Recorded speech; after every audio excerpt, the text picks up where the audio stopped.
राधे राधे, हरे कृष्ण, जय माता दी। आप सभी का दिन शुभ हो। आज दिनांक है 16 मार्च, दिन है सोमवार और आज है चैत्र मास के कृष्ण पक्ष की द्वादशी और त्रयोदशी तिथि। द्वादशी तिथि सुबह 9:41 तक समाप्त होगी और इसके बाद में त्रयोदशी तिथि प्रारंभ होगी। और आज ब्रह्म मुहूर्त सुबह 5:01 से 5:49 तक रहेगा।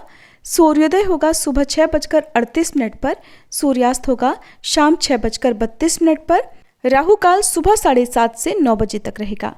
आइए पहले सुनते हैं घर में सुख समृद्धि और धन के भंडार भरने वाली सीता नित्य नेम की कथा। फिर आप सुनेंगे चैत्र मास महात्म्य का आज का अध्याय और भागवत कथा। इस कहानी को सीता माता कहती थी और प्रभु श्री राम सुना करते थे। एक दिन श्री राम भगवान को किसी काम के लिए बाहर जाना पड़ा तो सीता माता कहने लगी कि भगवान, मेरा तो 12 वर्ष का नित्य नेम है, अब आप बाहर जाएंगे तो मैं अपनी कहानी किसे सुनाऊंगी। तब श्री राम ने कहा कि सीते, आप कुएं की पाल पर जाकर बैठ जाना और वहां पर जो भी औरतें पानी भरने आएंगी उन्हें अपनी कहानी सुना दिया करना। सीता माता कुएं की पाल पर जाकर बैठ गई। तभी एक स्त्री आई। उसने रेशम की जरी की साड़ी पहन रखी थी और सोने का घड़ा ले रखा था। सीता माता उसे देखकर कहने लगी, बहन, मेरा 12 वर्ष का नित्यनेम सुन लो। पर वह स्त्री बोली कि मैं तुम्हारा नित्यनेम सुनूंगी तो मुझे तो घर जाने में देर हो जाएगी और मेरी सास मुझसे झगड़ा करेगी। इसलिए उसने कहानी नहीं सुनी और अपने घर चली गई। लेकिन उसके घर जाते ही उसकी रेशम जरी की साड़ी फट गई। सोने का घड़ा मिट्टी के घड़े में बदल गया। सासू ने देखा तो पूछा, अरे बहू, ये किसका दोष अपने सिर लेकर आ गई है।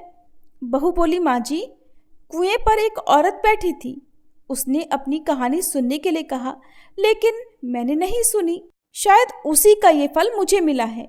बहू की बात सुनकर अगले दिन वही साड़ी और वही घड़ा लेकर सास कुएं की पाल पर गई। सास को वहीं पर सीता माता बैठी मिली तो माता सीता ने कहा, बहन, मेरी कहानी सुन लीजिए। सासू बोली, एक बार छोड़, मैं तो 4 बार कहानी सुन लूंगी। तब सीता माता बोली, राम आए लक्ष्मण आए, देश के पुजारी आए, नित नेम का नेम लाए, आओ राम बैठो राम, तपी रसोई जीमो राम, माखन मिश्री खाओ राम, दूध पताशा पियो राम, सूत के पलका मोठो राम, शाल दुशाला पोठो राम, शाल दुशाला ओढ़ो राम, जब बोलूं राम ही राम, राम सवारे सबके काम, खाली घर भंडार भरेंगे, सबका बेड़ा पार करेंगे, श्री राम जय जय राम। सासू बोली, बहन, कहानी तो बहुत अच्छी लगी। फिर कहानी सुनकर सासू घर चली गई और उसकी साड़ी फिर से रेशम जरी की बन गई। मिट्टी का घड़ा भी फिर वापस से सोने के घड़े में बदल गया। बहू ने देखा तो कहने लगी, सासू माँ, आपने ये सब कैसे किया। सासू बोली, बहू, तू दोष लगा कर आई थी और मैं अब दोष उतार कर आ रही हूँ। बहू ने पूछा कि माँ जी, वह कुएं वाली स्त्री कौन है। सासू ने बताया कि वह तो सीता माता थी। वो पुराने से नया कर देती हैं, खाली घर में भंडार भर देती हैं। वह लक्ष्मी जी का वास घर में कर देती हैं और मनुष्य की जो भी इच्छा हो उसे पूर्ण कर देती हैं। बहू बोली, माँ जी, फिर तो ऐसी कहानी मुझे भी सुना दो। सास बोली कि ठीक है, तुम भी सुनो। फिर सास ने कहानी शुरू की। राम आए लक्ष्मण आए, देश के पुजारी आए, नित नेम का नेम लाए, आओ राम बैठो राम, तपी रसोई जीमो राम, माखन मिश्री खाओ राम, दूध बताशा पियो राम, सूत के पलका मोठो राम, शाल दुशाला पोठो राम, शाल दुशाला ओढ़ो राम, जब बोलूं राम ही राम, राम सवारे सबके काम, खाली घर भंडार भरेंगे, सबका बेड़ा पार करेंगे, बोलो श्री राम जय जय राम। कहानी सुनकर बहू बोली, माँ जी, कहानी तो बहुत अच्छी है। सासू ने कहा, ठीक है, अब से हम इस कहानी को रोज किया करेंगे। अब सास बहू रोज सवेरे उठती, नहाती धोती और पूजा करने के बाद नित्य नेम की सीता माता की कहानी कहती। एक दिन की बात है, उनके यहाँ पड़ोस की एक औरत आई और बोली कि बहन जरा सी आँच तो देना। तो बहू बोली कि आँच तो अभी हमने जलाई ही नहीं। पड़ोसन बोली तो फिर तुम सुबह 4 बजे से उठकर क्या कर रही हो? तो उन्होंने कहा कि हम तो सुबह सुबह उठकर पूजा करते हैं, फिर सीता माता की नित्यनेम की कहानी कहते हैं। पड़ोसन ने उनकी बात सुनकर फिर कहा कि सीता माता की कहानी कहने से तुम्हें क्या मिला? तब वे दोनों बोली कि सीता माता की कहानी कहने से घर में भंडार भर जाते हैं, सारे काम पूर्ण हो जाते हैं, मन की इच्छा भी पूरी होती है। पड़ोसन ने कहा बहन अगर ऐसा है तब तो फिर मुझे भी कहानी सुना दो। तब बहू बोली कि ठीक है, तुम भी ये कहानी सुन लो। राम आए लक्ष्मण आए, देश के पुजारी आए, नित नेम का नेम लाए। आओ राम बैठो राम, तपी रसोई जीमो राम, माखन मिश्री खाओ राम, दूध बताशा पियो राम, सूत के पल का मोठो राम, शाल दुशाला पोठो राम, शाल दुशाला ओढ़ो राम। जब बोलू राम ही राम, राम सवारे सबके काम, खाली घर भंडार भरेंगे, सबका बेड़ा पार करेंगे, श्री राम जय जय राम। पड़ोसन ने इस कहानी को सुना तो कहने लगी बहन कहानी तो बहुत अच्छी लगी। अब वह पड़ोसन भी नित्यनेम सीता माता की कहानी कहने लगी। कहानी कहने से सीता माता ने पड़ोसन के भी धन के भंडार भर दिए। देखते ही देखते अब तो पूरे मोहल्ले में नित्यनेम की कथा चल पड़ी और हर किसी की मनोकामना पूर्ण होने लगी। हे सीता माता, जैसे आपने उन सभी के भंडार भरे वैसे ही हमारे भी भरना। कहानी कहने वाले, सुनने वाले और हुंकार भरने वाले सबके भरना। सभी प्रेम से बोलिए सीता मैया की जय। प्रिय भक्तजनों, अब सुनिए चैत्र मास महात्म्य का आज का अध्याय। एक बार राजा जन्मेजय ने व्यास जी से पूछा, प्रभु आपने महामाया भगवती योगेश्वरी के प्रभाव का वर्णन किया है, अब आप उनका चरित्र कहने की कृपा कीजिए, क्योंकि उसे सुनने के लिए मेरा मन अत्यंत व्याकुल है। व्यास जी कहने लगे, राजन सुनो, भगवती के चरित्र का विस्तार पूर्वक वर्णन करता हूँ, ध्यान पूर्वक सुनो। महामते, श्रद्धालु और शांत पुरुष को जो भगवती की कथा नहीं सुनता उसे प्रचंड मूर्ख समझना चाहिए। पूर्व समय की बात है, धरातल पर महिषासुर नामक एक राजा था। उसके शासनकाल में देवताओं और दानवों में बड़ी भीषण लड़ाई ठन गई थी। राजन, महिषासुर ने अत्यंत कठिन तप किया था। सुमेरु पर्वत पर जाकर उसने तपस्या की थी। देवता उसकी तपस्या देखकर अत्यंत आश्चर्य में पड़ गए थे। 10,000 वर्षों तक वह अपने इष्ट देव का हृदय में ध्यान करता रहा। महाराज, उसके बाद उसके आराध्य देव लोक पितामह ब्रह्मा जी प्रसन्न हो गए। वे हंस पर विराजमान होकर वहां आए और बोले, धर्मात्मन वर मांगो, मैं तुम्हारा मनोरथ पूर्ण करने के लिए उद्यत हूं। तब महिषासुर बोला, देवाधिदेव महाभाग ब्रह्मा जी, मैं अमरत्व चाहता हूं। पितामह जिस प्रकार मृत्यु का भय सामने न आए वैसा ही वर मुझे देने की कृपा कीजिए, मुझे अमर हो जाने का आशीर्वाद दीजिए। ब्रह्मा जी ने कहा, जन्मे हुए प्राणी का मरना और मरे हुए का जन्म लेना तो बिल्कुल निश्चित है। यह नियम तो सदा लागू रहता है। संपूर्ण प्राणियों की जन्म लेने और मरने की क्रिया अनिवार्य रूप से चलती ही रहती है। दैत्यवर, समयानुसार संपूर्ण प्राणियों की मृत्यु हो जाती है। बड़े बड़े पर्वतों और समुद्रों का भी एक दिन अंत हो जाता है।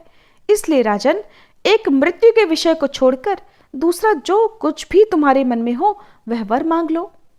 महिषासुर बोला, पितामह, देवता, दैत्य और मानव, इनमें से किसी भी पुरुष से मेरी मृत्यु न हो, कोई स्त्री मुझे मारे। अतएव ब्रह्मा जी, स्त्री के हाथों मेरा मरण निश्चित करने की कृपा कीजिए। पर जो स्वयं अबला है वो भला मुझे मारने में समर्थ ही कैसे हो सकेगी? ब्रह्मा जी ने कहा, दैत्येंद्र, ठीक है, जब कभी भी स्त्री के हाथों ही तुम्हारा मरण निश्चित है। महाभाग महिषासुर, पुरुषों के हाथों तुम बिल्कुल भी नहीं मारे जा सकोगे। व्यास जी कहते हैं, इस प्रकार महिषासुर को वर देकर ब्रह्मा जी अपने आश्रम के लिए प्रस्थान कर गए और वह प्रतापी दैत्य महिषासुर भी प्रसन्नतापूर्वक अपने घर लौट गया। राजा जन्मेजय ने पूछा, हे प्रभु, महिषासुर किसका पुत्र था? उस महाबली दैत्य की उत्पत्ति कैसे हुई थी? एक महान आत्मा होते हुए उसे महिष का रूप कैसे मिल गया था? व्यास जी कहते हैं, महाराज, दनु के जगत प्रसिद्ध 2 पुत्र थे जिनके नाम थे रंभ और करंभ। उन दोनों की दानवों में बड़ी प्रतिष्ठा थी। महाराज, वे दोनों ही संतानहीन थे, इसलिए पुत्र होने के लिए कठिन तपस्या करने लगे। कई वर्षों तक उन्होंने कठिन तपस्या की। पंचनद के पावन जल में तपस्या आरंभ हुई। करंभ जल में डूबकर दुष्कर तप करने लगा और उधर रंभ प्रशस्त दूध वाले वट वृक्ष के नीचे गया और पंचाग्नि की व्यवस्था करके तपस्या में लीन हो गया।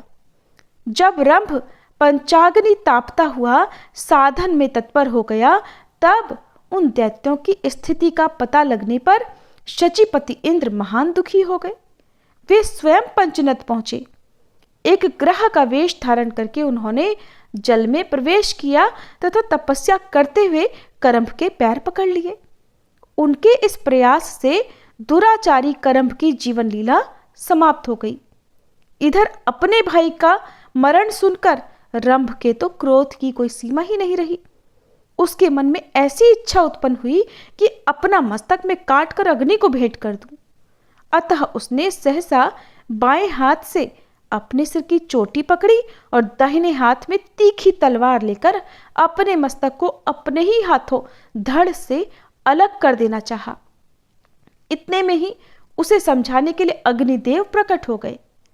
अग्निदेव ने रंभ से कहा, दैत्य, तुम में बड़ी मूर्खता भरी हुई है, तभी तो अपना मस्तक काटने को तैयार हो गए हो। अब भला आत्महत्या जैसे अत्यंत अधम कर्म में तुम्हारी प्रवृत्ति कैसे हो गई? तुम्हारा कल्याण हो, मुझसे वर मांग लो। मन में जो भी इच्छा हो मांग सकते हो। शरीर का त्याग मत करो। यो प्राण त्याग करने से भी भला तुम्हारा कौन सा कार्य सिद्ध हो जाएगा?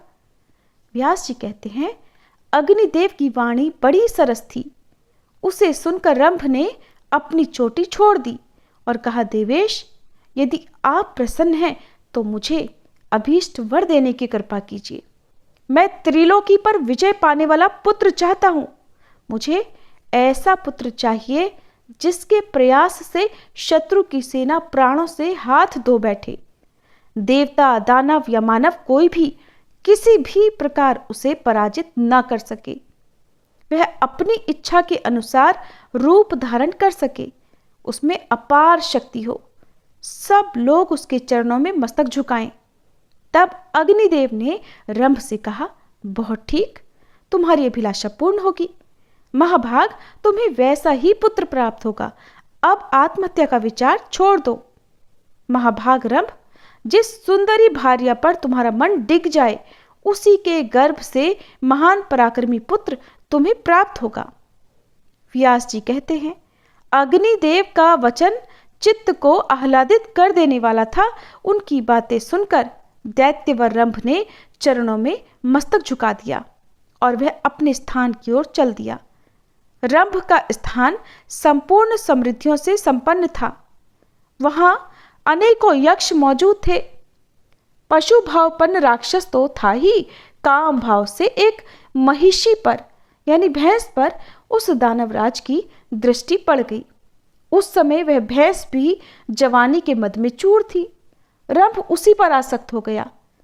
होनी तो बड़ी प्रबल है, उसके वीर्य से वह महिषी गर्भवती हो गई। फिर एक समय की बात है, कोई एक दूसरा भैंसा भी उस पर टूट पड़ा। इसलिए उस भैंसों को मारने के लिए रंभ स्वयं सामने आ गया और उस पर झपटा। वह बलवान भैंसा कामांध था। उसने तुरंत अपने सींगों से रंभ पर चोट पहुंचानी शुरू कर दी। उसके सींग बड़े तीखे थे। उस भैंसे ने उन तीखे सींगों के द्वारा रंभ के हृदय में बहुत गहरी चोट पहुंचाई, जिससे वह दानव मूर्छित होकर भूमि पर गिर पड़ा और उसके प्राण शरीर से अलग हो गए। अपने स्वामी रंभ के मारे जाने पर वह बेचारी महिषी भय से अत्यंत घबराकर वहां से भाग चली। वह बड़ी तेजी से एक वट वृक्ष के नीचे जाकर यक्षों की शरण में चली गई। उसके पीछे लगा हुआ वह भैंसा भी पीछे पीछे वहीं पहुंच गया। बल के अभिमान में तो वो चूर था ही, यक्षों ने देखा कि वह महिषी अत्यंत कातर होकर आंखों से आंसू बहा रही है और मारे भय के उसका कलेजा कांप रहा है। साथ ही पीछे दौड़कर आता हुआ एक भैंसा भी उन्हें दिखाई दिया। इसलिए उस भैंस की रक्षा करने के लिए यक्ष भैंसे का सामना करने के लिए तत्पर हो गए। अब उस भैंसे के साथ उन यक्षों का ही रोमांचकारी युद्ध छिड़ गया। यक्ष बाण बरसाने लगे। एक ऐसा बाण लगा कि उससे आहत होकर भैंसा तुरंत प्राणहीन होकर पृथ्वी पर गिर पड़ा। रंभ यक्षों का परम प्रेमी था, इसलिए उन्होंने उसके शव को लेकर दाह संस्कार करने के लिए चिता पर रख दिया। पति के मृत शरीर को चिता पर देखकर उस महिषी के मन में भी निश्चित विचार हो गया कि मैं भी पति के साथ ही सती हो जाऊं। यक्षों के रोकते रहने पर भी उसके विचार में कोई परिवर्तन नहीं हुआ और वह जलती हुई चिता में बैठ गई। उसने अपने प्रेमी पति को हृदय से चिपका लिया। उसी समय चिता के मध्य भाग से महाबली महिषासुर निकल आया। पुत्र पर कृपा करने वाला स्वयं रंभ भी एक दूसरा शरीर धारण करके रक्त बीज के रूप में चिता से निकला। यो महिषासुर और रक्त बीज, इन दोनों की ही उत्पत्ति महाबली रंभ से ही हुई। इसके बाद मुख्य मुख्य दानव एकत्र हुए और उन्होंने महिषासुर को वहां की राजगद्दी पर अभिषिक्त कर दिया। राजन, महिषासुर देवताओं, दानवों और मानवों सबसे अवध था। महाराज, महान आत्मा महिषासुर के जन्म का तथा उसके वरदान का यही प्रसंग है। व्यास जी कहते हैं, इस प्रकार महिषासुर नाम से प्रसिद्ध वह दानव संपूर्ण जगत पर शासन करने लगा। वर पा जाने के कारण उस पराक्रमी दैत्य को अत्यंत अभिमान हो गया था। समस्त प्राणी उसके ही अधीन रहते थे। उसने समुद्र पर्यंत सारी पृथ्वी को अपने बाहुबल से जीतकर स्वयं उसकी रक्षा का भार संभाल लिया था। अब उसका एक छत्र राज्य हो गया। उस समय उसका कोई भी शत्रु धरती पर नहीं था। उसके सेनाध्यक्ष का नाम था चिक्षुर, जो कि महान प्रतापी और मद से सदा चूर रहता था। ताम्र नाम से विख्यात राक्षस उसके कोषाध्यक्ष का काम करता था। उसके पास 10,000 सैनिक थे। असिलोमा, उदर्क, विडाल, वाशकल, त्रिनेत्र और कालबंधक नाम से प्रसिद्ध संपत्तिशाली अन्य बहुत सारे नरेश थे। उनके पास प्रचुर सेना थी। समुद्र पर्यंत पृथ्वी पर प्राचीन काल से उनका ही राज्य था। उन सब ने महिषासुर को कर देना स्वीकार कर लिया। जो बलाभिमानी नरेश कर देने के पक्ष में नहीं थे, वे वीर धर्म के अनुसार युद्ध में काम आ गए। महाराज, ब्राह्मणों ने भी महिषासुर की अधीनता स्वीकार कर ली। यज्ञ में अब वे उस दानव को भी भाग देने लगे। अखिल भूमंडल में महिषासुर एक छत्र राज्य का उपभोग करने लगा।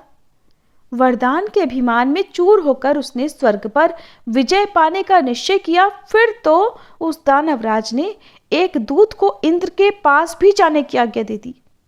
उसने जल्दी ही संदेशवाहक दूत को पहले अपने पास बुलाया, फिर उससे कहा, वीर, तुम्हारा व्यवहार बहुत शुद्ध है। महाबाहो, आज तुम्हें ये दूत का काम करना होगा। तुम निर्भीक होकर स्वर्ग में इंद्र के पास जाओ और उससे मेरा ये संदेश कह दो। जाकर कहना कि देवराज इंद्र, स्वर्ग छोड़कर जहां भी जी चाहे वहां अभी चले जाओ, और अगर रहना है तो महामना महिषासुर के सेवक बनकर रह सकते हो। शचीपते, यदि तुम महाराज महिषासुर के शरणागत हो गए तो वे अवश्य तुम्हारी रक्षा करेंगे। इसलिए अच्छा है कि तुम उनकी शरण में चले जाओ, और अगर तुम्हें ये बात अस्वीकार हो तो शीघ्र युद्ध करने के लिए हाथ में वज्र उठा लो। बलसूदन, तुम तो पहले भी परास्त हो चुके हो और तुम्हारा पुरुषार्थ भी मुझे पता है। तुम्हारी शक्ति मुझसे छिपी हुई नहीं है। युद्ध करो या फिर जहां तुम्हारा मन माने वहां तत्काल चले जाओ। आज्ञानुसार दूत ने इंद्र के पास जाकर महिषासुर का संदेश उन्हें सुना दिया। व्यास जी कहते हैं, महाराज, उस अवसर पर दूत की बात सुनकर इंद्र की क्रोधाग्नि भभक उठी। फिर संभल कर मुस्कुराते हुए उन्होंने अपना वक्तव्य दूत के प्रति व्यक्त करना आरंभ किया। उन्होंने दूत से कहा, अरे प्रचंड मूर्ख, क्या मैं तुझे नहीं जानता जो तू अभिमान में चूर होकर यूं अनाप शनाप बक रहा है? अरे तेरे स्वामी को यह अभिमान का रोग हो गया है, इसलिए मैं उसका इलाज अवश्य करूंगा। फिर ऐसी व्यवस्था की जाएगी कि उसकी तो जड़ ही कट जाए। दूत, तू जा और मैं जो कुछ कहूं जाकर अपने स्वामी से कह दे। सदाचारी पुरुष दूतों पर कभी हाथ नहीं उठाते, इसलिए मैं तुझे छोड़ रहा हूं। और जा उससे कहना, अरे ओ भैंस के बच्चे, अगर तुझे युद्ध करने की इच्छा हो तो अभी सामने आ जा। अरे घोड़ों के दुश्मन, तेरा बल मुझे पता है। तेरी जड़ आकृति है, घास खाकर तो तू रहता है। तेरे सींगों का मैं सुंदर धनुष बनाऊंगा। तेरे सींगों में कुछ बल अवश्य है, जरूर मेरा धनुष सुदृढ़ होगा। मैं जानता हूं इसी कारण से तुझे अभिमान हो गया है, और मैं तेरे उन दोनों सींगों को ही तोड़कर तेरा सारा बल नष्ट कर दूंगा। नीच महिष, मेरे द्वारा तेरे वे सींग काट लिए जाएंगे और तेरा वो सारा बल भी छीन लिया जाएगा, जिसके कारण तो पूर्ण अभिमानी बन बैठा है। सींग से मारने में ही तो कुशल है ना कि मोर्चे पर हथियार चलाने में। व्यास जी कहते हैं, इस प्रकार इंद्र के कहने पर वह दूत तुरंत ही वहां से चल दिया। वह मदाभिमानी महिषासुर के पास गया और प्रणाम करके उससे कहने लगा। दूत ने कहा, राजन, देवराज इंद्र पूर्ण स्वतंत्र हैं। उसके पास देवताओं की विशाल सेना है। अपने को वह महान बलवान समझता है, आपको तो वो कुछ भी नहीं गिनता। उस मूर्ख की कही हुई बातें मैं किस प्रकार बदल कर आपसे कहूं, क्योंकि सेवक का कर्तव्य होता है कि वो स्वामी के सामने प्रिय सत्य कहे। महाराज, कल्याणकामी दूत को चाहिए कि स्वामी के मुख पर सत्य और प्रिय ही बोले, लेकिन अगर मैं आपको केवल प्रिय ही बोलता हूं तो वो असत्य होने से आपका कार्य सिद्ध होने में बाधा पड़ेगी। और कल्याणकामी दूत को कभी कठोर वचन तो कहने ही नहीं चाहिए, इसलिए मैं वैसी बात भी नहीं कह सकता। प्रभु ठीक ही है, शत्रु के मुख से तो विष के समान वचन ही निकलते हैं, पर वैसी बातें भला एक सेवक कैसे अपने मुख से निकाल सकता है? राजन, इस समय इंद्र ने जिस प्रकार के घृणित वचन कहे हैं, वैसे वचन मेरी जीभ से कभी नहीं निकल सकते। मैं आपको क्या बताऊं, कैसे बताऊं कि इंद्र ने आपके बारे में क्या क्या बोला है? व्यास जी कहते हैं, दूत की बात में रहस्य छिपा हुआ था। उसे सुनकर महिषासुर का सर्वांग अत्यंत क्रोध से तमतमा उठा। उसकी आंखें लाल हो गई और वह दैत्यों को बुलाकर उनसे बोला, महाभाग दैत्यों, वह देवराज युद्ध ही करना चाहता है। तुम लोग भली भांति बल प्रयोग करके उस नीच शत्रु को परास्त कर दो। मेरे सामने दूसरा कौन शूरवीर कहला सकता है? अरे इंद्र जैसे करोड़ों वीर हो तब भी मुझे कोई परवाह नहीं। फिर इस अकेले इंद्र से मुझे भला क्या डर है? आज मैं उसे किसी भी प्रकार जीवित नहीं छोड़ूंगा। जो शांत रहते हैं उन्हीं के प्रति वह शूरवीर कहलाता है। शीर्णकाय तपस्वी लोग ही उसे अधिक बलवान मानते हैं। अप्सराएं उसकी सहायिका है। उन्हीं का बल पाकर तो वह नीच सदा तपस्या में विघ्न डालता है। अवसर पाकर प्रहार कर देना उसका स्वभाव बन गया है। वो तो बड़ा ही विश्वासघाती है। ये वही छली इंद्र है जिसने नमुची को मार डाला था। पहले तो नमुची के साथ विवाद छिड़ जाने पर भयभीत होकर संधि करने में राजी हो गया। फिर उसने तरह तरह की प्रतिज्ञाएं कर ली और बाद में क्या किया? छल कपट करके उसे ही मार डाला। और जालसाज विष्णु तो कपट शास्त्र का पारंगत विद्वान ही है। जब इच्छा होती है नाना प्रकार के रूप धारण कर लेता है। बल भी है और दंभ करने की सारी कलाएं भी उसे पता है। दानवों, जिसने सुअर का रूप धारण करके हिरण्याक्ष को और नरसिंह का वेश बनाकर हिरण्यकश्यपु को मार डाला, उस विष्णु की भी अधीनता मैं स्वीकार नहीं कर सकता। मुझे तो विश्वास ही नहीं होता कि देवताओं में भी कोई है कहीं जो मेरे सामने ठहर सके। विष्णु अथवा महान बलशाली इंद्र मेरा भला कर ही क्या सकते हैं? मैं युद्ध के मैदान में खड़ा हो जाऊंगा तब शंकर भी मेरा सामना करने में समर्थ नहीं हो सकते। और इंद्र को हराकर अब तो मैं उसका स्वर्ग छीन लूंगा। वरुण, यमराज, कुबेर, अग्नि, चंद्रमा और सूर्य, ये सब भी मुझसे परास्त हो जाएंगे। अब हम सब दानव ही यज्ञ में भाग पाएंगे। हमें सोम रस पीने का अधिकार प्राप्त हो जाएगा। देवताओं के समाज को कुचलकर मैं दानवों के साथ सुखपूर्वक विचरूंगा। दानवों, मुझे तो वर मिल चुका है, इसलिए देवताओं से मैं बिल्कुल नहीं डरता। पुरुष मात्र मुझे मारने में असमर्थ है, फिर भला एक अबला स्त्री बेचारी कर ही क्या सकेगी। शीघ्रगामी दूतों, तुम्हारा परम कर्तव्य है पाताल एवं पर्वत आदि विभिन्न स्थानों से प्रधान प्रधान दानवों को बुला कर लाओ और उन्हें मेरी सेना के अध्यक्ष बना दो। दानवों, सभी देवताओं को जीतने के लिए मैं अकेला ही काफी हूं, फिर भी मेरा गौरव बढ़ जाए इसके लिए इस देवासुर संग्राम में निमंत्रण देकर आप सब लोगों को मैं सम्मिलित करता हूं और निश्चय ही मैं सींगों और खुरों से देवताओं के प्राण हर लूंगा। वरदान के प्रभाव से मुझे देवताओं की रत्ती भर भी चिंता नहीं, उनका रत्ती भर भी भय नहीं है। देवताओं, दानवों और मानवों से अवध्य होने का वर जो मुझे प्राप्त है, इसलिए आज आप लोग स्वर्गलोक पर विजय प्राप्त करने के लिए तैयार हो जाएं। दैत्यों, स्वर्ग पर अधिकार प्राप्त करके अब मैं नंदनवन में विहार करूंगा और मेरे इस उद्योग से तुम्हें भी तो पारिजात के सुंदर सुंदर पुष्प सूंघने को मिलेंगे।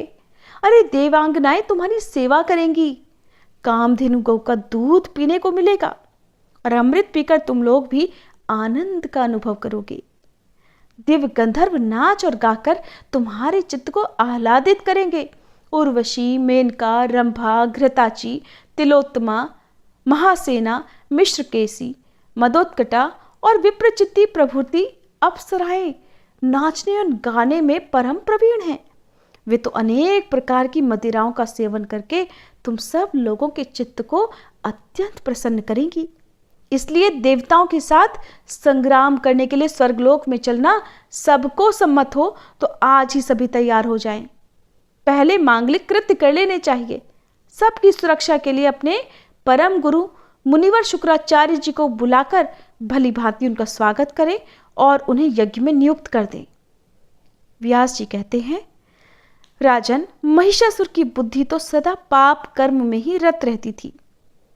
दैत्यों को इस तरह आदेश देकर वह तुरंत अपने महल में चला गया। उस समय उसके मुख पर प्रसन्नता के चिन्ह झलक रहे थे और इसके बाद जो कुछ भी हुआ, प्रिय श्रोताओं, वो सब आप कल के अध्याय में जरूर सुनिएगा। आज का यह अध्याय कैसा लगा जरूर बताइएगा। अब सुनिए आज की भागवत कथा। राजा परीक्षित ने पूछा, भगवान श्री कृष्ण ने भौमासुर को, जिसने उन स्त्रियों को बंदी गृह में डाल रखा था, क्यों और कैसे मारा? आप कृपा करके शारंग धनुषधारी भगवान श्री कृष्ण का वह विचित्र चरित्र भी सुनाइए। तब श्री सुखदेव जी कहने लगे, परीक्षित, भौमासुर ने वरुण का छत्र, माता अदिति के कुंडल और मेरु पर्वत पर स्थित देवताओं का मणि पर्वत नामक स्थान छीन लिया था। इस पर सबके राजा इंद्र द्वारका में आए और उसकी एक एक करतूत उन्होंने भगवान श्री कृष्ण को सुनाई। अब भगवान श्री कृष्ण अपनी प्रिय पत्नी सत्यभामा के साथ गरुड़ पर सवार हुए और भौमासुर की राजधानी प्रागज्योतिषपुर में गए। प्रागज्योतिषपुर में प्रवेश करना बहुत कठिन था। पहले तो उसके चारों ओर पहाड़ों की किलेबंदी थी, उसके बाद शस्त्रों का घेरा लगाया हुआ था, फिर जल से भरी खाई थी, उसके बाद आग या बिजली की चार दीवारी थी और उसके भीतर वायु अर्थात गैस बंद करके रखा गया था। इससे भी भीतर मूढ़ दैत्य ने नगर के चारों ओर अपने 10,000 घोर और सुदृढ़ फंदे अर्थात जाल बिछा रखे थे। भगवान श्री कृष्ण ने अपनी गदा की चोट से पहाड़ों को तोड़फोड़ डाला और शस्त्रों की मोर्चेबंदी को बाणों से छिन्न भिन्न कर दिया। चक्र के द्वारा अग्नि, जल और वायु की चार दीवारियों को तहस नहस कर डाला और मूढ़ दैत्य के फंदों को तलवार से काट कूट कर अलग रख दिया। जो बड़े बड़े यंत्र मशीनें वहां लगी रखी थीं, उन सभी को तथा वीर पुरुषों के हृदय को शंखनाद से विदीर्ण कर दिया और नगर के परकोटे को गदाधर भगवान ने अपनी भारी गदा से विध्वंस कर डाला। भगवान के पांचजन्य शंख की ध्वनि प्रलयकालीन बिजली की कड़क के समान महाभयंकर थी। उसे सुनकर मूढ़ दैत्य की नींद टूटी और वह बाहर निकल आया। उसके 5 सिर थे और अब तक वह जल के भीतर सो रहा था। वह दैत्य प्रलयकालीन सूर्य और अग्नि के समान प्रचंड तेजस्वी था। वह इतना भयंकर था कि उसकी ओर आंख उठाकर देखना भी आसान काम नहीं था। उसने त्रिशूल उठाया और इस प्रकार भगवान की ओर दौड़ा जैसे सांप गरुड़ जी पर टूट पड़े। उस समय ऐसा लगता था मानो वह अपने पांचों मुखों से त्रिलोकी को निगल जाएगा। उसने अपने त्रिशूल को बड़े वेग से घुमाकर गरुड़ जी पर चलाया और फिर अपने पांचों मुखों से घोर सिंहनाद करने लगा। उसके सिंहनाद का महान शब्द पृथ्वी, आकाश, पाताल और 10 दिशाओं में फैलकर सारे ब्रह्मांड में भर गया। भगवान कृष्ण ने देखा कि मुर दैत्य का त्रिशूल गरुड़ की ओर बड़े वेग से आ रहा है। तब उन्होंने अपना हस्त कौशल दिखाकर फुर्ती से उन्होंने 2 बाण मारे, जिनसे वह त्रिशूल कटकर 3 टुकड़े हो गया। इसके साथ ही मुर दैत्य के मुखों में भी भगवान ने बहुत से बाण मारे, जिससे वह दैत्य अत्यंत क्रोधित हो गया और उसने भगवान पर अपनी गदा चलाई। किंतु भगवान श्री कृष्ण ने अपनी गदा के प्रहार से मुर दैत्य की गदा को अपने पास पहुंचने से पहले ही चूर चूर कर दिया। अब वह अस्त्रहीन हो जाने के कारण अपनी भुजाएं फैलाकर श्री कृष्ण की ओर दौड़ा और उन्होंने खेल ही खेल में चक्र से उसके 5 सिर काट डाले। सिर कटते ही मुर दैत्य के प्राण पखेरु उड़ गए और वह ठीक वैसे ही जल में गिर पड़ा जैसे इंद्र के वज्र से शिखर कट जाने पर कोई पर्वत समुद्र में गिर पड़ा हो। मुर दैत्य के 7 पुत्र थे, ताम्र, अंतरिक्ष, श्रवण, विभावसु, वसु, नभस्वान और अरुण। ये अपने पिता की मृत्यु से अत्यंत शोकाकुल हो गए और फिर बदला लेने के लिए क्रोध में भरकर शस्त्रों से सुसज्जित हो गए और पीठ नामक दैत्य को अपना सेनापति बनाकर भौमासुर के आदेश से श्री कृष्ण पर चढ़ाए। वे वहां आकर बड़े क्रोध से भगवान श्री कृष्ण पर बाण, खड्ग, गदा, शक्ति, रिष्टि और त्रिशूल आदि प्रचंड शस्त्रों की वर्षा करने लगे। परीक्षित, भगवान की शक्ति अमोघ और अनंत है। उन्होंने अपने बाणों से उनके कोटि कोटि शस्त्रास्त्र तिल तिल करके काट डाले। भगवान के शस्त्र प्रहार से सेनापति पीठ और उसके साथी दैत्यों के सिर, जंघा, भुजा, पैर और कवच कट गए और उन सभी को भगवान ने यमराज के घर पहुंचा दिया। जब पृथ्वी के पुत्र भौमासुर ने, नरकासुर ने देखा कि भगवान श्री कृष्ण के चक्र और बाणों से हमारी सेना और सेनापतियों का संहार हो गया, तब उसे असह्य क्रोध हुआ। वह समुद्र तट पर पैदा हुए बहुत से मद वाले हाथियों की सेना लेकर नगर से बाहर निकला। उसने देखा कि भगवान श्री कृष्ण अपनी पत्नी के साथ आकाश में गरुड़ पर स्थित है, जैसे सूर्य के ऊपर बिजली के साथ वर्षाकालीन श्याम मेघ शोभायमान हो। भौमासुर ने स्वयं भगवान के ऊपर शतघ्नी नाम की शक्ति चलाई और उसके सब सैनिकों ने भी एक ही साथ उन पर अपने अपने अस्त्र शस्त्र छोड़े। अब भगवान श्री कृष्ण भी चित्र विचित्र पंख वाले तीखे तीखे बाण चलाने लगे। इससे उसी समय भौमासुर के सैनिकों की भुजाएं, जंघें, गर्दन और धड़ कट कट कर गिरने लगे। हाथी घोड़े भी मरने लगे। परीक्षित, भौमासुर के सैनिकों ने भगवान पर जो जो अस्त्र शस्त्र चलाए थे, उनमें से प्रत्येक को भगवान ने 3-3 तीखे बाणों से काट डाला। उस समय भगवान श्री कृष्ण गरुड़ जी पर सवार थे और गरुड़ जी अपने पंखों से हाथियों को मार रहे थे। उनकी चोंच, पंख और पंजों की मार से हाथियों को बड़ी पीड़ा हुई और वे सब के सब आर्त होकर युद्धभूमि से भागकर नगर में घुस गए। अब वहां अकेला भौमासुर ही लड़ता रहा। जब उसने देखा कि गरुड़ जी की मार से पीड़ित होकर मेरी सेना भाग रही है, तब उसने उन पर वह शक्ति चलाई जिसने वज्र को भी विफल कर दिया था, परंतु उसकी चोट से पक्षीराज गरुड़ तनिक भी विचलित नहीं हुए, मानो किसी ने मतवाले गजराज पर फूलों की माला से प्रहार किया हो। अब भौमासुर ने देखा कि मेरी एक भी चाल नहीं चल रही, सारे प्रयास विफल होते जा रहे हैं। तब उसने श्री कृष्ण को मार डालने के लिए एक त्रिशूल उठाया, परंतु उसे अभी वह छोड़ भी नहीं पाया था कि भगवान श्री कृष्ण ने छुरे के समान तीखी धार वाले चक्र से हाथी पर बैठे हुए ही भौमासुर का सिर काट डाला। उसका जगमगाता हुआ सिर कुंडल और सुंदर किरीट के सहित पृथ्वी पर गिर पड़ा। उसे देखकर भौमासुर के सगे संबंधी हाय हाय पुकार उठे। ऋषि लोग साधु साधु कहने लगे और देवतागण भगवान पर पुष्पों की वर्षा करते हुए स्तुति करने लगे। अब पृथ्वी भगवान के पास आई उसने भगवान श्री कृष्ण के गले में वैजयंती के साथ वनमाला पहना दी और अदिति माता के जगमगाते हुए कुंडल जो तपाए हुए सोने के और रत्न जटित थे भगवान को दे दिए और वरुण का छत्र और साथ ही एक महामणि भी उनको दे दी। राजन, इसके बाद पृथ्वी देवी बड़े बड़े देवताओं के द्वारा पूजित विश्वेश्वर भगवान श्री कृष्ण को प्रणाम करके हाथ जोड़कर भक्ति भाव भरे हृदय से उनकी स्तुति करने लगी। पृथ्वी देवी ने कहा, शंख चक्र गदाधारी देव देवेश्वर, मैं आपको नमस्कार करती हूँ। परमात्मन, आप अपने भक्तों की इच्छा पूर्ण करने के लिए उसी के अनुसार रूप प्रकट किया करते हैं। आपको मैं नमस्कार करती हूँ। प्रभु, आपकी नाभि से कमल प्रकट हुआ है, आप कमल की माला पहनते हैं। आपके नेत्र कमल से खिले हुए हैं और शांतिदायक हैं। आपके चरण कमल के समान सुकुमार और भक्तों के हृदय को शीतल करने वाले हैं। आपको मैं बारंबार नमस्कार करती हूँ। आप समग्र ऐश्वर्य, धर्म, यश, संपत्ति, ज्ञान और वैराग्य के आश्रय हैं। आप सर्वव्यापक होने पर भी स्वयं वसुदेव नंदन के रूप में प्रकट हुए हैं। मैं आपको नमस्कार करती हूँ। आप ही पुरुष हैं और समस्त कारणों के भी परम कारण हैं। आप स्वयं पूर्ण ज्ञान स्वरूप हैं। मैं आपको नमस्कार करती हूँ। आप स्वयं तो हैं जन्म रहित, परंतु इस जगत के जन्मदाता आप ही हैं। आप ही अनंत शक्तियों के आश्रय ब्रह्म हैं। जगत का जो कुछ भी कार्य कारण में रूप है, जितने भी प्राणी या अप्राणी हैं, वह सब आपके ही स्वरूप हैं। मैं आपको नमस्कार करती हूँ। प्रभु, जब आप इस जगत की रचना करना चाहते हैं तब उत्कट रजोगुण को, और जब इसका प्रलय करना चाहते हैं तब तमोगुण को, और जब इसका पालन करना चाहते हैं तब सत्वगुण को स्वीकार करते हैं। किंतु ये सब करने पर भी आप इन गुणों से ढकते नहीं, लिप्त नहीं होते। जगतपते, आप स्वयं ही प्रकृति, पुरुष और दोनों के संयोग वियोग के हेतु काल हैं और उन तीनों से परे भी हैं। भगवान, मैं अर्थात पृथ्वी, जल, अग्नि, वायु, आकाश, पंच तन्मात्राएं, मन, इंद्रिय और उनके अधिष्ठात्र देवता, अहंकार और महतत्व, कहाँ तक कहूँ, ये संपूर्ण चराचर जगत आपके अद्वितीय स्वरूप में भ्रम के कारण ही पृथक प्रतीत हो रहा है।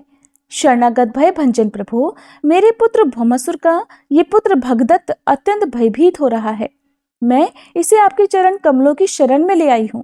प्रभु, अब आप इसकी रक्षा कीजिए और इसके सिर पर अपना वह कर कमल रख दीजिए जो सारे जगत के समस्त पाप तापों को नष्ट करने वाला है।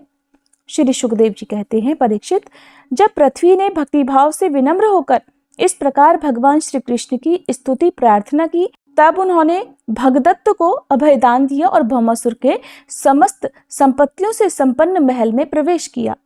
वहां जाकर भगवान ने देखा कि भौमासुर ने बलपूर्वक राजाओं से 16,000 राजकुमारियां छीनकर अपने यहाँ रख छोड़ी थी। जब उन राजकुमारियों ने अंतःपुरी में पधारे हुए नरश्रेष्ठ भगवान श्री कृष्ण को देखा, तब वे मोहित हो गईं और उन्होंने उनकी अहेतुकी कृपा और अपना सौभाग्य समझकर मन ही मन भगवान को अपने परम प्रेतम पति के रूप में वरण कर लिया। उन राजकुमारियों में से प्रत्येक ने अलग अलग अपने मन में यही निश्चय किया कि ये श्री कृष्ण ही मेरे पति हों और विधाता मेरी इस अभिलाषा को पूर्ण करें। इस प्रकार उन्होंने प्रेम भाव से अपना हृदय भगवान के प्रति न्यौछावर कर दिया। तब भगवान श्री कृष्ण ने उन राजकुमारियों को सुंदर सुंदर निर्मल वस्त्र आभूषण पहनाकर पालकियों से द्वारका भेज दिया और उनके साथ बहुत से खजाने, रथ, घोड़े और अतुल संपत्ति भी भेजी। ऐरावत के वंश में उत्पन्न हुए अत्यंत वेगवान 4-4 दांतों वाले सफेद रंग के 64 हाथी भी भगवान ने वहां से द्वारका भेजे। इसके बाद भगवान श्री कृष्ण अमरावती स्थित देवराज इंद्र के महलों में गए। वहां देवराज इंद्र ने अपनी पत्नी इंद्राणी के साथ सत्यभामा जी और भगवान श्री कृष्ण की पूजा की। तब भगवान ने अदिति के कुंडल उन्हें दे दिए। वहां से लौटते समय सत्यभामा जी की प्रेरणा से भगवान श्री कृष्ण ने कल्प वृक्ष उखाड़कर गरुड़ पर रख लिया और देवराज इंद्र तथा समस्त देवताओं को जीतकर उसे द्वारका में ले आए। फिर भगवान ने उसे सत्यभामा जी के महल के बगीचे में लगा दिया। इससे उस बगीचे की शोभा अत्यंत बढ़ गई। कल्प वृक्ष के साथ उसके गंध और मकरंद के लोभी भौरे स्वर्ग से द्वारका में चले आए। परीक्षित, देखो तो सही, जब इंद्र को अपना काम बनाना था तब तो उन्होंने अपना सिर झुकाकर मुकुट की नोक से भगवान श्री कृष्ण के चरण कमलों का स्पर्श करके उनसे सहायता की भिक्षा मांगी थी। किंतु जब उनका काम बन गया तब उन्होंने उन्हीं भगवान श्री कृष्ण से लड़ाई ठान ली। सचमुच ये देवता भी बड़े तमोगुणी हैं और सबसे बड़ा दोष तो उनमें धनाढ़ता का है। धिक्कार है ऐसी धनाढ़ता को। इसके बाद भगवान श्री कृष्ण ने एक ही मुहूर्त में अलग अलग भवनों में अलग अलग रूप धारण करके एक साथ ही उन सब राजकुमारियों का शास्त्रोक्त विधि से पाणी ग्रहण किया। सर्वशक्तिमान अविनाशी भगवान के लिए इसमें आश्चर्य की कौन सी बात है? परीक्षित, भगवान की पत्नियों के अलग अलग महलों में ऐसी दिव्य सामग्रियां भरी हुई थी जिनके बराबर जगत में कहीं भी और कोई भी सामग्री नहीं है।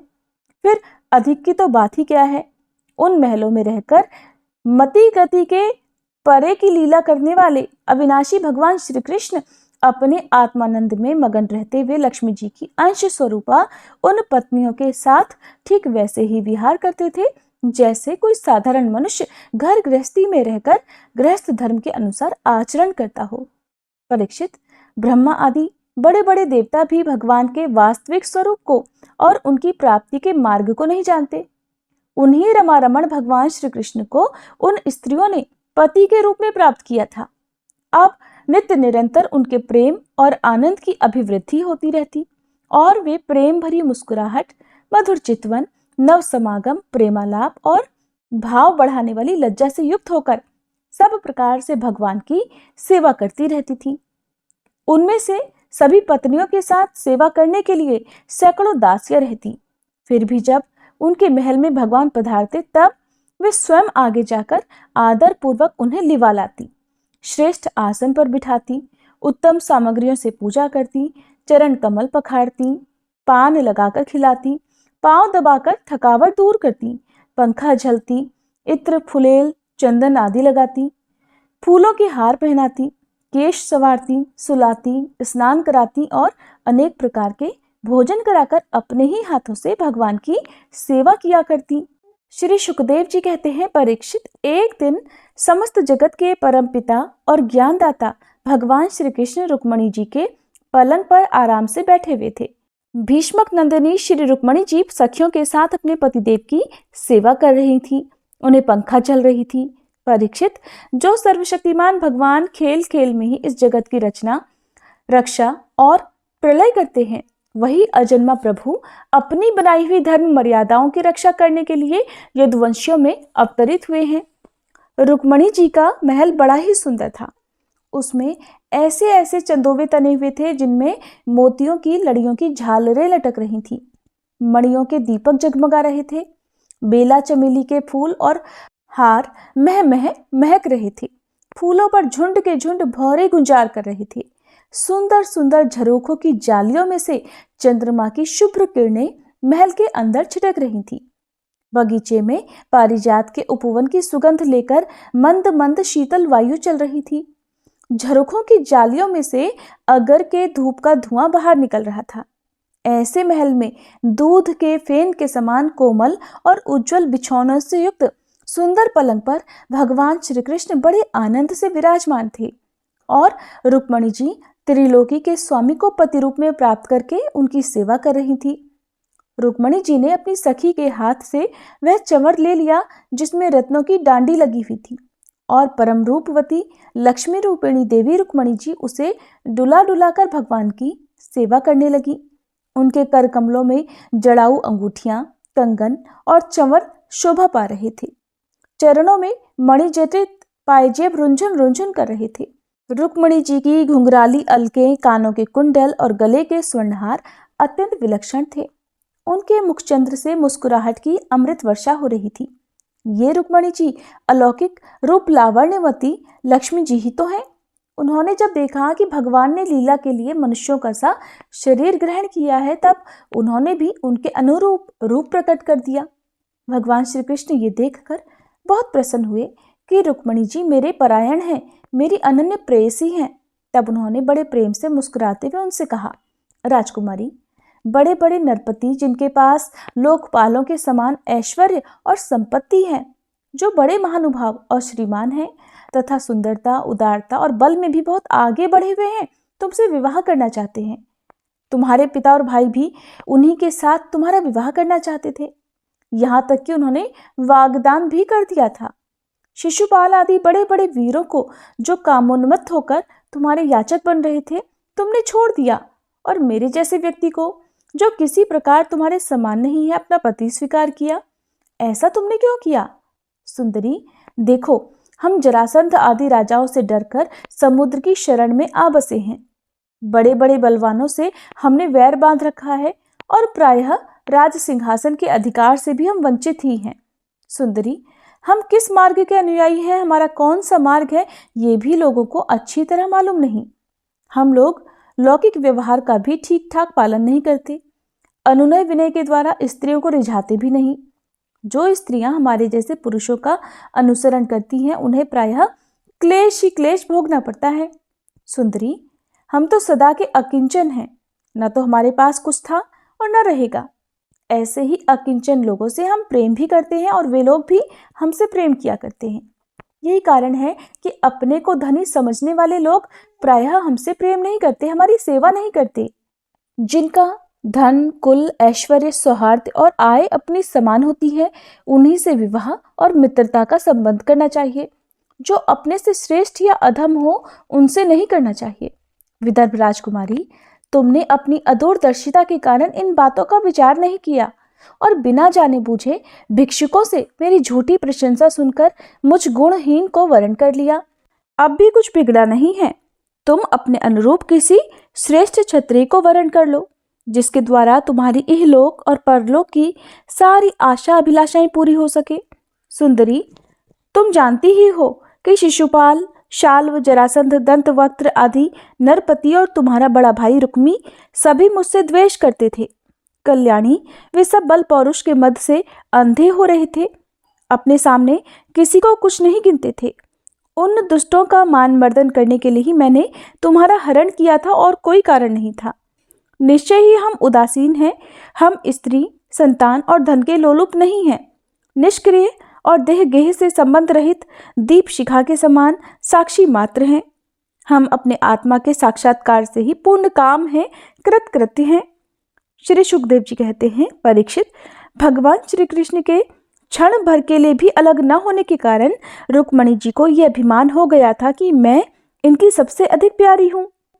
इसी गर्व की शांति के लिए इतना कहकर भगवान चुप हो गए। परीक्षित, जब रुक्मणी जी ने अपने परम प्रियतम पति त्रिलोकेश्वर भगवान की यह अप्रिय वाणी सुनी, जो पहले कभी नहीं सुनी थी, तब तो वे अत्यंत भयभीत हो गई। उनका हृदय धड़कने लगा। वे रोते रोते चिंता के अगाध समुद्र में डूबने उतराने लगी। वे अपने कमल के समान कोमल और नखों की लालिमा से कुछ कुछ लाल लगने वाले चरणों से धरती को रेतने लगी। अंजन से मिले हुए काले काले आंसू केसर से रंगे हुए वक्ष स्थल को धोने लगे। मुंह नीचे को लटक गया। अत्यंत दुख के कारण उनकी वाणी रुक गई और वे ठिठकी सी रह गई। अत्यंत व्यथा, भय और शोक के कारण विचार शक्ति लुप्त हो गई। वियोग की संभावना से वे तुरंत ही इतनी दुबली हो गई कि उनकी कलाई का कंगन तक खिसक गया। हाथ का चंवर गिर पड़ा। बुद्धि की विकलता के कारण वे एकाएक अचेत हो गई। केश बिखर गए और वे वायु वेग से उखड़े हुए केले के खंभे की तरह धरती पर गिर पड़ी। भगवान श्री कृष्ण ने देखा कि मेरी प्रेयसी रुक्मणी जी हास्य विनोद की गंभीरता नहीं समझ रही हैं और प्रेम पाश की दृढ़ता के कारण उनकी ये दशा हो रही है। स्वभाव से ही परम कारुणिक भगवान श्री कृष्ण का हृदय उनके प्रति करुणा से भर गया। चार भुजाओं वाले वे भगवान उसी समय पलंग से उतर पड़े और रुक्मणी जी को उठा लिया और उनके खुले हुए केश पाशों को बांधकर अपने शीतल कर कमलों से उनका मुंह पोंछ दिया। भगवान ने उनके नेत्रों के आंसू और शोक के आंसुओं से भीगे हुए वक्ष स्थल को पोंछकर अपने प्रति अनन्य प्रेम भाव रखने वाली उन सती रुक्मणी जी को बाहों में भरकर अपने हृदय से लगा लिया। भगवान श्री कृष्ण समझाने बुझाने में बड़े कुशल और अपने प्रेमी भक्तों के एकमात्र आश्रय हैं। जब उन्होंने देखा कि हास्य की गंभीरता के कारण रुक्मणी जी की बुद्धि चक्कर में पड़ गई है और वे अत्यंत दीन हो रही हैं, तब उन्होंने इस अवस्था के अयोग्य अपनी प्रेयसी रुक्मणी जी को समझाया। विदर्भ नंदिनी, तुम मुझसे बुरा मत मानना। मुझसे रूठना नहीं। मैं जानता हूँ कि तुम एकमात्र मेरे ही परायण हो, मेरी प्रिय सहचरी। तुम्हारी प्रेम भरी बातें सुनने के लिए ही मैंने हंसी हंसी में ये छलना की थी। मैं देखना चाहता था कि मेरे ऐसा कहने पर तुम्हारे लाल लाल होठ प्रणय कोप से किस प्रकार फड़कने लगते हैं। तुम्हारे कटाक्ष पूर्वक देखने से नेत्रों में कैसी लाली छा जाती है और भौहें चढ़ जाने के कारण तुम्हारा मुंह कैसा सुंदर लगता है। मेरी परम प्रिय सुंदरी, घर के काम धंधों में रात दिन लगे रहने वाले गृहस्थों के लिए घर गृहस्थी में इतना ही तो परम लाभ है कि अपनी प्रिय अर्धांगिनी के साथ हास परिहास करते हुए कुछ घड़ियां सुख से बिता ली जाती हैं।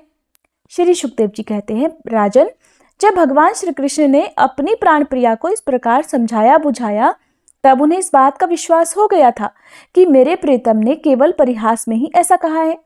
अब उनके हृदय से ये भय भी जाता रहा कि प्यारे हमें छोड़ देंगे।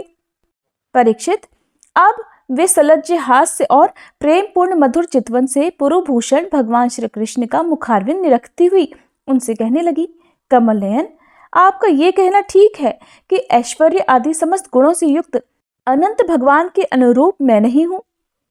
आपकी समानता मैं किसी प्रकार नहीं कर सकती। कहाँ तो अपनी अखंड महिमा में स्थित तीनों गुणों के स्वामी और ब्रह्मा आदि देवताओं से सेवित आप भगवान, और कहाँ तीनों गुणों के अनुसार स्वभाव रखने वाली गुणमयी प्रकृति मैं, जिसकी सेवा कामनाओं के पीछे भटकने वाले अज्ञानी लोग ही किया करते हैं। भला मैं आपके समान कब हो सकती हूँ? स्वामिन, आपका ये कहना भी ठीक है कि आप राजाओं के भय से समुद्र में आ छुपे हैं, परंतु राजा शब्द का अर्थ पृथ्वी के राजा नहीं, तीनों गुणरूप राजा हैं। मानो आप उन्हीं के भय से अंतःकरण रूप समुद्र में चैतन्य घन अनुभूति स्वरूप आत्मा के रूप में विराजमान रहते हैं। इसमें संदेह नहीं कि आप राजाओं से वैर रखते हैं, परंतु वे राजा कौन हैं? यही अपनी दुष्ट इंद्रियां। इनसे तो आपका वैर है ही। और प्रभु, आप राज सिंहासन से रहित हैं, ये भी ठीक है, क्योंकि आपके चरणों की सेवा करने वालों ने राजा के पद को घोर अज्ञान अंधकार समझकर दूर से ही दुत्कार रखा है। फिर आपके लिए तो कहना ही क्या है। आप कहते हैं कि हमारा मार्ग स्पष्ट नहीं है और हम लौकिक पुरुषों जैसा आचरण भी नहीं करते। ये बात भी निस्संदेह सही है, क्योंकि जो ऋषि मुनि आपके पाद पद्मों का मकरंद रस सेवन करते हैं, उनका मार्ग भी अस्पष्ट रहता है और विषयों में उलझे हुए नर पशु उसका अनुमान भी नहीं लगा सकते। सर्वेश्वर आर्यपुत्र, आपकी ये बात किसी प्रकार युक्ति संगत नहीं मालूम होती कि आप राजाओं से डरकर समुद्र में आ बसे हैं, क्योंकि आपने केवल अपने शारंग धनुष के टंकार से मेरे विवाह के समय आए हुए समस्त राजाओं को भगाकर अपने चरणों में समर्पित मुझ दासी को उसी प्रकार हरण कर लिया था, जैसे सिंह अपनी कर्कश ध्वनि से वन पशुओं को भगाकर अपना भाग ले आता है। कमल नयन, आप कैसे कहते हैं कि जो मेरा अनुसरण करता है उसे प्रायः कष्ट ही उठाना पड़ता है? प्राचीन काल के अंग, पृथु, भरत, ययाति और गय आदि ने जो बड़े बड़े राज राजेश्वर अपना एक छत्र साम्राज्य छोड़कर आपको पाने की अभिलाषा से तपस्या करने वन में चले गए थे, वे आपके मार्ग का अनुसरण करने के कारण क्या किसी प्रकार का कोई कष्ट उठा रहे हैं? आप कहते हैं कि तुम किसी और क्षत्रिय को वरण कर लो। भगवान, आप समस्त गुणों के एकमात्र आश्रय हैं। बड़े बड़े संत आपके चरण कमलों की सुगंध का बखान करते रहते हैं। उनका आश्रय लेने मात्र से लोग संसार के पाप ताप से मुक्त हो जाते हैं। लक्ष्मी सर्वदा उन्हीं में निवास करती हैं। फिर आप बतलाइए कि अपने स्वार्थ और परमार्थ को भली भांति समझने वाली ऐसी कौन सी स्त्री है जिसे एक बार उन चरण कमलों की सुगंध सूंघने को मिल जाए और फिर वह उनका तिरस्कार करके ऐसे लोगों को वरण करे जो सदा मृत्यु, रोग, जरा, जन्म आदि भयों से युक्त हैं? कोई भी बुद्धिमती स्त्री ऐसा नहीं कर सकती। प्रभु, आप सारे जगत के एकमात्र स्वामी हैं। आप ही इस लोक और परलोक में समस्त आशाओं को पूर्ण करने वाले और आत्मा हैं। मैंने आपको अपने अनुरूप समझकर ही वरण किया है। तब भगवान श्री कृष्ण कहने लगे, साध्वी राजकुमारी, यही बातें सुनने के लिए तो मैंने तुमसे हंसी हंसी में तुम्हारी वंचना की थी, तुम्हें छकाया था। तुमने मेरे वचनों की जैसी व्याख्या की है वो अक्षरशः सत्य है। सुंदरी, तुम मेरी अनन्य प्रेयसी हो। मेरे प्रति तुम्हारा अनन्य प्रेम है। तुम मुझसे जो जो अभिलाषाएं करती हो वे तो तुम्हें सदा सर्वदा प्राप्त ही हैं। और ये बात भी है कि मुझसे की हुई अभिलाषाएं सांसारिक कामनाओं के समान बंधन में डालने वाली नहीं होती, बल्कि वे समस्त कामनाओं से मुक्त कर देती हैं। पूर्णमयी प्रिय, मैंने तुम्हारा पति प्रेम और पातिव्रत्य भी भलीभांति देख लिया। मैंने उल्टी सीधी बात कह कहकर तुम्हें विचलित करना चाहा था, किंतु तुम्हारी बुद्धि मुझसे तनिक भी इधर उधर नहीं हुई। प्रिय, मैं मोक्ष का स्वामी हूँ, लोगों को संसार सागर से पार करता हूँ। जो सकाम पुरुष अनेक प्रकार के व्रत और तपस्या करके दाम्पत्य जीवन के विषय सुख की अभिलाषा से मेरा भजन करते हैं, वे मेरी माया से मोहित हैं। माननीय प्रिय, मैं मोक्ष तथा संपूर्ण संपदाओं का आश्रय हूँ, अधीश्वर हूँ। मुझ परमात्मा को प्राप्त करके भी जो लोग केवल विषय सुख के साधन संपत्ति की ही अभिलाषा करते हैं, मेरी पराभक्ति नहीं चाहते, वे बड़े मूर्ख हैं।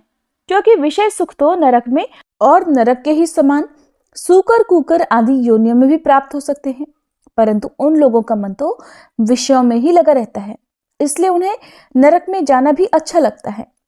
ग्रहेश्वरी प्राण प्रिय, ये बड़े आनंद की बात है कि तुमने अब तक निरंतर संसार बंधन से मुक्त करने वाली मेरी सेवा की है।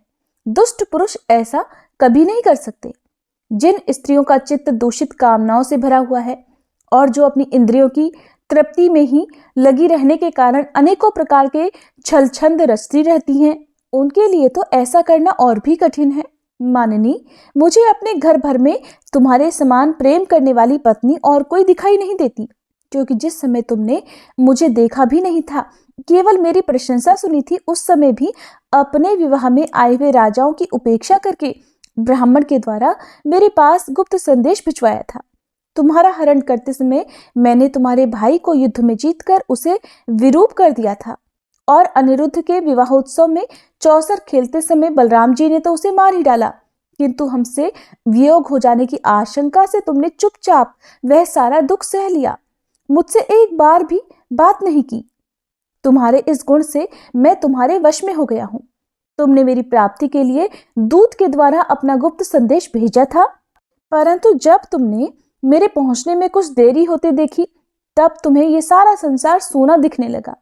उस समय तुमने अपना यह सर्वांग सुंदर शरीर किसी दूसरे के योग्य न समझकर इसे छोड़ने का संकल्प कर लिया था। तुम्हारा ये प्रेम भाव तुम्हारे ही अंदर रहे, हम इसका बदला नहीं चुका सकते। तुम्हारे इस सर्वोच्च प्रेम भाव का केवल अभिनंदन करते हैं। श्री सुखदेव जी कहते हैं, परीक्षित, जगदीश्वर भगवान श्री कृष्ण आत्मा राम हैं। वे जब मनुष्यों की सी लीला कर रहे हैं, तब उनमें दाम्पत्य प्रेम को बढ़ाने वाले विनोद भरे वार्तालाप भी करते हैं, और इस प्रकार लक्ष्मी रूपिणी रुक्मणी जी के साथ विहार करते हैं। भगवान श्री कृष्ण समस्त जगत को शिक्षा देने वाले और सर्वव्यापक हैं। वे इसी प्रकार दूसरी पत्नियों के महलों में भी गृहस्थों के समान रहते और गृहस्थोचित धर्म का पालन करते थे। हरे कृष्णा। आज के अध्याय में बस इतना ही। इसके आगे का वृतांत आप सभी अगले अध्याय में जरूर सुनिएगा। अब सुनिए श्री तुलसी चालीसा पाठ। जय जय तुलसी भगवती सत्यवती सुखदानी, नमो नमो हरिप्रेसी श्री वृंदा गुणखानी, श्री हरिशीष विरजनी देहु अमर वर अम्ब, जनहित है वृंदावनी अब न करहु विलंब। धन्य धन्य श्री तुलसी माता, महिमा अगम सदा श्रुति गाता, हरि के प्राण हूँ से तुम प्यारी, हरहि हेतु कीन्हो तप भारी। जब प्रसन्न है दर्शन दीन्हो, तब कर जोरी विनय उस कीन्हो। हे भगवंत कंत मम होहु, दीन जानि जनि छाड़हु छोहु। सुनी लक्ष्मी तुलसी की बानी, दीन हो श्राप कद पर आनी। उस अयोग्य वर मांगन हारी, हो विटप तुम जड़ तनुधारी। सुनी तुलसी ही श्रप्यो देहि ठामा, करहु वास तुहु नीचन धामा। दियो वचन हरि तब तत्काला, सुनहु सुमुखी जनि होहु विहाला। समय पाई व्यवहारो पाति तोरा, पूजहि आस वचन सत मोरा। तब गोकुल मह गोप सुदामा, तासु भई तुलसी तू बामा। कृष्ण रास लीला के माही, राधे शक्य प्रेम लखी नाही। दियो श्राप तुलसी तत्काला, नरलोक ही तुम जन्महु बाला। योगोप वह दानव राजा, शंख चूर्ण नामक शिर ताजा।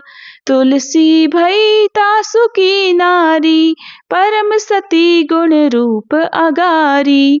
अस द्वै कल्प बीत जब गयऊ, कल्प तृतीय जन्म तब भयऊ। वृंदा नाम भयो तुलसी को, असुर जलंधर नाम पति को। कर अति द्वंद अतुल बल धामा, कीन्हा शंकर से संग्रामा। जब निज सैन्य सहित शिव हारे, मरहि न तब हर हर ही पुकारे। पतिव्रता वृंदा थी नारी, को न सके पति संहारी। तब जलंधर ही वेश बनाई, वृंदा ढिग हरि पहुँच्यो जाई। शिव हित लही करी कपट प्रसंगा, कियो सतित्व धर्म तो ही भंगा। भयो जलंधर कर संगहारा, सुनी उर शोक अपारा। तिहि क्षण दियो कपट हरि टारी, लखी वृंदा दुख गिरा उचारी। जलंधर जस हत्यो अभीता, सोई रावण तस हरहि सीता। अस प्रस्तर सम हृदय तुम्हारा, धर्म खंडी मम पति ही संगहारा। यही कारण लही श्राप हमारा, होवे तनु पाषाण तुम्हारा। सुनि हरि तुरत ही वचन उचारे, दियो श्राप बिना विचारे। लख्यो ना निज करतूत पति को, छलन चाहियो जब पार्वती को। जड़मति तुह अस हो जड़ रूपा, जग में तुलसी विटप अनूपा। धाग्य रूप हम शाली ग्रामा, नदी गंड की बीच ललामा। जो तुलसी दल हम ही चढ़ई है, सब सुख भोगी परम पद पई है। बिन तुलसी हरि जलत शरीरा, अतिशय उठत शीश उर पीरा। जो तुलसी दल हरि शीर धारत, सो सहस्त्र घट अमृत डारत। तुलसी हरि मन रंजनिहारी, रोग दोष दुख भंजनिहारी। प्रेम सहित हरि भजन निरंतर, तुलसी राधा में नाही अंतर। व्यंजन हो 56 प्रकारा, बिन तुलसी दल ना हरि ही प्यारा। सकल तीरथ तुलसी तरु छाही, लहत मुक्ति जन संशय नाही। कवि सुंदर इक हरि गुण गावत, तुलसी निकट सहस गुण पावत। बसत निकट दुर्वासा धामा, जो प्रयास ते पूर्व ललामा। पाठ करहि जो नित नर नारी, हो ही सुख भाषहि त्रिपुरारी। तुलसी चालीसा पढ़ही, तुलसी तरु ग्रह धारी। दीप दान करि पुत्र फल, पावही बंध्यो नारी। सकल दुख दरिद्र हरि, हार है परम प्रसन्न। आशे धन जन लड़ही, ग्रह बसही पूर्णा अत्र। लाही अभिमत फल जगत, मह लाही पूर्ण सब काम। जेई दल अर्पही तुलसी, तह सहस बसही हरि राम।